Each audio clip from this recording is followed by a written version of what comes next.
नमस्कार दोस्तों, आज के इस वीडियो में आपका स्वागत है। आज हम पढ़ेंगे गणित का पाठ रैखिक असमीकाएं यानी लीनियर इनइक्वालिटीज। इसी पाठ की पिछली वीडियो में हमने जाना था असमीकाएं होती क्या हैं, उनके प्रकार और रैखिक असमीकाएं।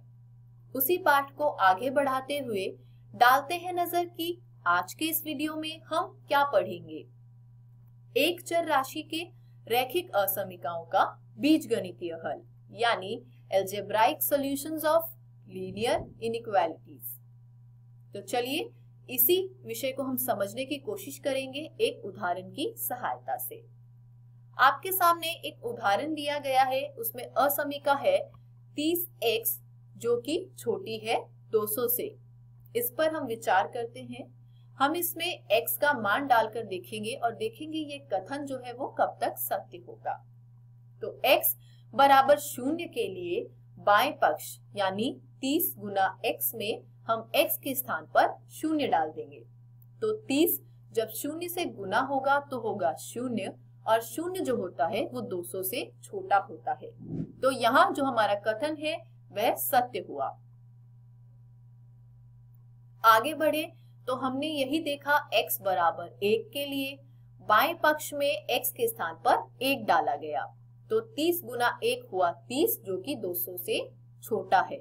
यहाँ पर भी हमारा कथन सत्य हुआ। इसी प्रकार आगे बढ़े, हमने देखा x बराबर 2 के लिए जब आप x के स्थान पर 2 डालेंगे तो वह हो जाता है 60 जो कि 200 से छोटा है। आगे बढ़े, फिर हमने ऐसे ही देखा x बराबर 3 के लिए।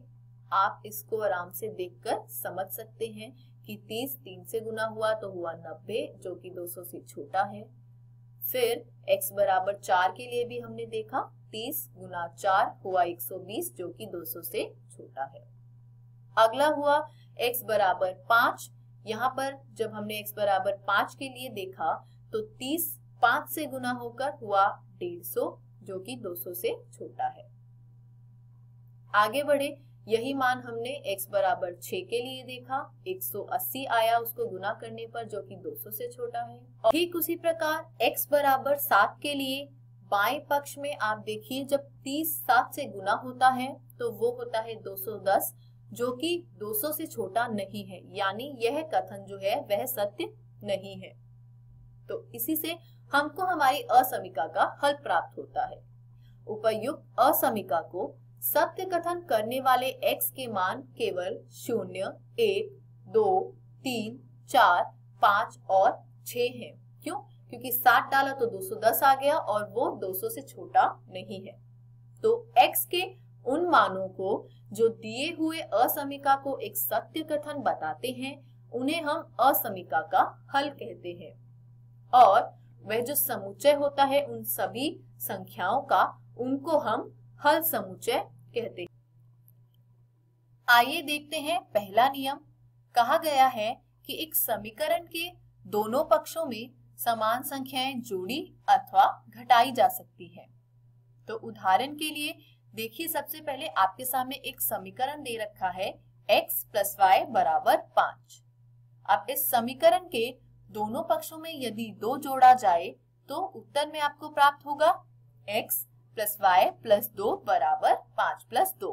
और इसको जब हम आगे हल करेंगे तो हमें दिखेगा x प्लस वाई प्लस 2 बराबर 7।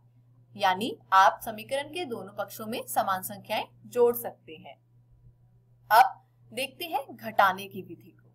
इसी समीकरण के दोनों पक्षों से यदि 2 घटा दिया जाए तो समीकरण किस रूप में परिवर्तित होगा? इस प्रकार से x प्लस वाई माइनस 2 बराबर होता है 5 माइनस 2 के, और इसका उत्तर हमें प्राप्त होता है x प्लस वाई माइनस 2 बराबर 3। आगे बढ़ते हैं, देखते हैं अगला नियम, नियम 2। एक समीकरण के दोनों पक्षों में समान शून्येतर संख्याओं से गुना अथवा भाग किया जा सकता है। जैसे कि हमने एक समीकरण लिया x बराबर 2। अब इस समीकरण के दोनों पक्षों को 2 से गुना करने पर हमें प्राप्त हुआ 2x बटा 4। आगे बढ़े तो हमने देखा कि भाग करने पर क्या स्थिति आएगी। अब आपके सामने एक समीकरण दिया था 2x बराबर 4। इस समीकरण को जो दोनों पक्ष हैं उनको यदि 2 से भाग दिया जाए तो हमें प्राप्त हो जाता है x बराबर 2। तो इससे हमें ये सीखने को मिलता है कि एक समीकरण के दोनों पक्षों में समान शून्येतर संख्याओं से गुना अथवा भाग किया जा सकता है। आगे बढ़ते हैं। अब देखते हैं असमीका पे बने नियम। समीकरण के बारे में तो हम जान चुके हैं। असमीका का पहला नियम कहता है कि एक असमीका के दोनों पक्षों में असमीका के चिन्हों को प्रभावित किए बिना समान संख्याएं जोड़ी अथवा घटाई जा सकती है। उदाहरण के लिए एक असमीका ली कि 3 बड़ा है 2 से। अब इस असमीका के दोनों पक्षों में यदि 2 जोड़ा जाए तो 3 जमा 2 बड़ा है 2 जमा 2 से। तो इससे हमें परिणाम में प्राप्त हुआ 5 बड़ा है 4 से, जो कि सत्य है। अब यदि मैं घटाने की स्थिति देखूं तो कहा गया कि इसी असमीका के दोनों पक्षों से यदि 2 घटाया जाए, यानी आप 3 में से 2 घटाएं और 2 में से भी 2 घटाएं, तो आपको प्राप्त होगा कि 1 बड़ा है 0 से। और यह कथन भी सत्य है। जो नियम 2 में बताया गया है उसमें कहा है किसी असमीका के दोनों पक्षों को समान धनात्मक संख्याओं से गुना या भाग किया जा सकता है। यानी अगर संख्याएं धनात्मक है तब तो आप गुना और भाग दे सकते हैं, परंतु दोनों पक्षों को समान ऋणात्मक संख्याओं से गुना या भाग करते समय असमीका के चिन्ह जो है वो तदनुसार परिवर्तित कर दिए जाते हैं। और ऐसा कैसे होता है वो मैं आपको समझाऊंगी एक उदाहरण की सहायता से। आपके सामने एक असमीका दी गई है 3, जो कि बड़ा है 2 से। अब इस असमीका को धनात्मक 2 से गुना करने पर क्या होगा?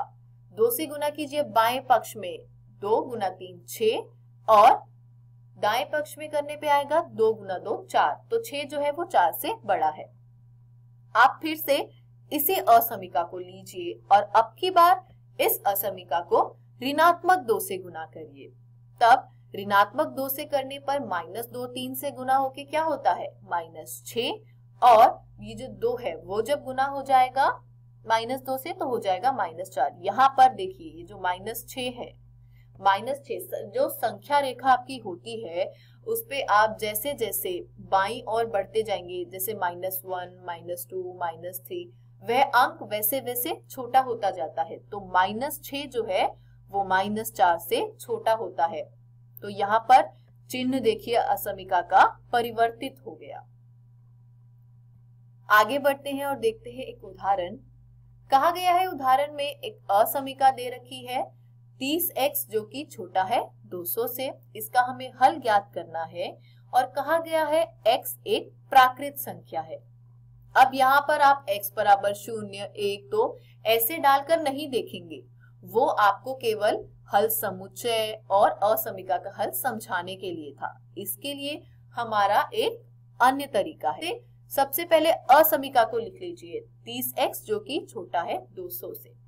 नियम 2 कहता है कि असमीका में आप दोनों ओर धनात्मक संख्याओं से गुना कर सकते हैं और भाग दे सकते हैं, किसी प्रकार का परिवर्तन चिन्ह में नहीं आएगा।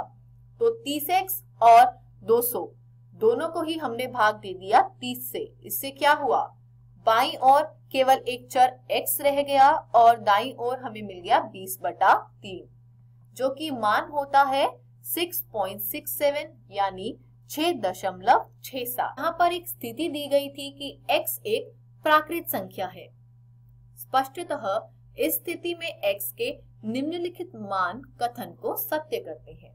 तो x बराबर 1 2 3 4 5 और 6। तो ये जो 6 आपके सामने प्राकृत संख्याएं दे रखी हैं, यह इस असमीका का हल है। आगे बढ़ते हैं। तो हमने देखा कि ये जितने भी मान कथन को सत्य कर रहे हैं उनका यदि आप समुच्चय ले लें तो हम उसको क्या कहते हैं? उसको हम कहते हैं हल समुच्चय। आगे बढ़ते हैं और देखते हैं इसी उदाहरण में इसी असमीका को, किंतु यहाँ पर एक स्थिति में परिवर्तन है, ध्यान से देखिएगा। वहां स्थिति थी x एक प्राकृत संख्या है, किंतु यहाँ पर x एक पूर्णांक है। तो आप असमीका को जैसे हल कर रहे थे वैसे ही करेंगे। 30 से आपने भाग दे दिया और आपको x का मान जो है वो 6.67 से छोटा मिल गया। किंतु क्योंकि स्थिति में परिवर्तन है, x एक पूर्णांक संख्या है, तो इसलिए असमीका का हल जो है वो क्या हो जाएगा, 1 से 6 तक तो रहेगा ही रहेगा, लेकिन पूर्णांक में जो है हमारे ऋणात्मक अंक भी आते हैं और शून्य भी आता है। तो x का मान 6.67 से छोटा होना चाहिए। तो 6 से छोटी जितनी भी संख्याएं हैं शून्य और ऋणात्मक में, वह सब इस कथन को सत्य करेंगी और असमीका का हल समुच्चय कुछ इस प्रकार का दिखेगा। इसी के साथ हमारा यह उदाहरण तो समाप्त हुआ। आगे बढ़ते हैं एक और उदाहरण की तरफ। यहाँ पर आपको एक असमीका दी गई है और उसके साथ स्थिति भी दे रखी है कि x एक पूर्णांक है। असमीका है 4x + 3 जो कि कम है 6x + 7 से। सबसे पहले हल में आप क्या करेंगे, असमीका को ऐसा का ऐसा ही लिख लेंगे। अब हमें पता था नियम के अनुसार कि जब असमीका दी गई हो तो आप असमीका की दोनों ओर या तो एक ही संख्या जोड़ सकते हैं या एक ही संख्या कम कर सकते हैं, यानी घटा सकते हैं, और चिन्ह में किसी प्रकार का कोई परिवर्तन नहीं आएगा। तो असमीका को हल करने के लिए सबसे पहले हम क्या करेंगे, हम बाईं ओर केवल चर रखेंगे और दाईं ओर केवल संख्याएं रखेंगे। उसके लिए हमने क्या किया, देखिए बाईं ओर भी 6x घटाया और दाईं ओर भी 6x घटाया, तो दोनों ही ओर बराबर संख्याएं घटाई गई है। अब हमें क्या करना है, क्योंकि हमें बाईं ओर से संख्या घटानी है तो हम क्या करेंगे, यहाँ भी 3 घटा देंगे और यहाँ भी 3 घटा देंगे। हमने फिर से उसी नियम का प्रयोग किया, क्या कि असमीका के दोनों ओर बराबर संख्याएं या तो घटाई जा सकती हैं या बढ़ाई जा सकती हैं। ऐसा करने पर अब ये 3 से 3 क्या होगा, कट जाएगा और हमको असमीका कुछ इस प्रकार से प्राप्त होगी, 4x - 6x जो कि कम है 6x + 4 - 6x से। यहाँ पर भी 6x - 6x हट जाएगा। असमीका क्या हुई, 4x - 6x यानी -2x जो कि छोटी है 4 से। अब जब हमने इसको हल किया तो हमने क्या किया, ऋणात्मक 2 से दोनों ओर भाग दिया, और जब हम ऋणात्मक संख्याओं से भाग देते हैं तो चिन्ह परिवर्तन होता है, यानी x का मान जो है वो -2 से बड़ा होगा। अर्थात -2 से बड़ी समस्त वास्तविक संख्याएं जो हैं वो इस दिए हुए असमीका के हल है।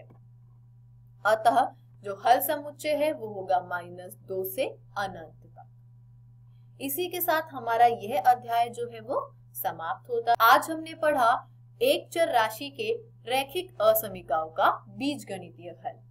घर जाइए, आपकी जो प्रश्नावली दी गई होगी 5.1 उसको हल कीजिएगा। प्रश्नों को हल करना बहुत ही सरल है इस पाठ में। इस पाठ को करके आप कम से कम 6 या 7 अंक हासिल कर सकते हैं। किसी भी प्रकार के संदेह एवं सहायता के लिए हम हमेशा उपलब्ध हैं। धन्यवाद।